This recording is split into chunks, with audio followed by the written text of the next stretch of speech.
ముందుగా కోటనందూరు మండల ప్రజానీకానికి, కార్యకర్తలకు, పార్టీ నాయకులకు, అధికారులకు, అనధికారులకు అందరికీ కూడా స్వాతంత్ర దిన శుభాకాంక్షలు.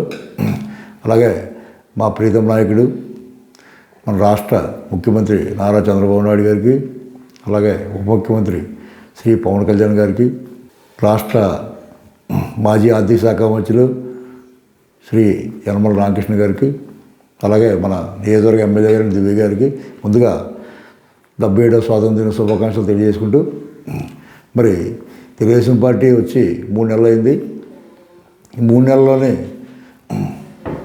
చాలా కార్యక్రమాలు మా ఎమ్మెల్యే గారైన దివ్య మేడం గారు నియోజకవర్గాన్ని అభివృద్ధిలో నడపడానికి నర్సింగ్ కాలేజ్ అని, తర్వాత మన 80 లక్షలు పెట్టి తుమ్లో రాజా పార్క్ని అభివృద్ధి పరచడం అయితేనేంటి, ఇంకా చెరువుల్ని, తర్వాత మన రోడ్లకి వాటికి కూడా నియోజకవర్గానికి 9,70,00,000 రూపాయలు నియోజకవర్గానికి ఎన్ఆర్జీసీ నిధులు వచ్చాయి.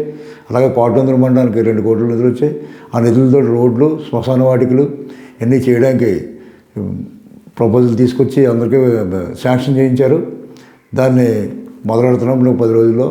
అలాగే మండలాన్ని ఇంకా అభివృద్ధి పథకంలో నడపడానికి మేడం గారు, దివ్య మేడం గారు, ఎమ్మెల్యే గారు దివ్య మేడం గారు, యనమల రామకృష్ణ పెద్ద సీనియర్ నాయకులు, మా గురువు గారు యనమల రామకృష్ణ గారి చొరవతో ఇంకా ఈ మండలాన్ని ఇంకా అభివృద్ధి చేసి నియోజకవర్గంలో ఆదర్శ మండలంగా తీర్చిదిద్దడానికి ప్రయత్నం చేస్తామని మరి ఈ 77వ స్వాతంత్ర దిన శుభాకాంక్షల ద్వారా తెలియజేసుకుంటాం.